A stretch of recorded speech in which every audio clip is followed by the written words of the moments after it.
অনেকে বলতে পারেন যে আমি আমার বাসাটাকে চিড়িয়াখানার মতো বানাই ফেলতে চাই, আসলে বানাই ফেলতে পারি না। হ্যাঁ ঠিকই, কিন্তু আমার বাসা অনেক ছোট, যার কারণে হচ্ছে আমি বিড়াল লালন পালন করতে পারিনি। বিড়ালকে লালন পালন করতে হলে প্রচুর পরিমাণ জায়গা দিতে হয়। সে খেলবে, দেলবে, দৌড়াবে, তার ইচ্ছা মতো সে দুষ্টুমি করবে, খেলাধুলা করবে। আর আমি যতটুকু জানি বিড়াল হচ্ছে মানুষের সাথে অনেক বেশি মিশে, খুব সহজেই মিশে যায় এবং খেলাধুলা করে। আর বিড়াল তো পবিত্র প্রাণী, এটা তো আমরা সবাই জানি।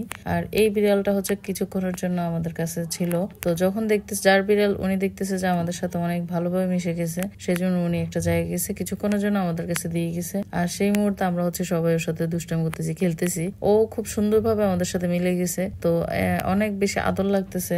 আমিও কিন্তু বিড়াল লালন পালন করছিলাম, বেশি দিন না, মাত্র 5 দিন। আমি একটু ব্যস্ত থাকার কারণে সময় দিতে পারি না, তাই জন্য হচ্ছে আমি বিড়ালটা দিয়ে দিই। যদি ওকে সময় দিতে না পারি তাহলে লালন পালন করে লাভ কি বলেন? তাছাড়া আমি এর আগে যে বাসায় ছিলাম ওই বাসাটা মোটামুটি অনেক বেশি ভালোই ছিল, আমার কোনো আসার কথা ছিল না, তারপর আমি চলে আসছি। মাঝে মাঝে অনেক বেশি মায়া হয় আগের বাসাটার কথা, এটা সবারই মনে হয়, তাই না?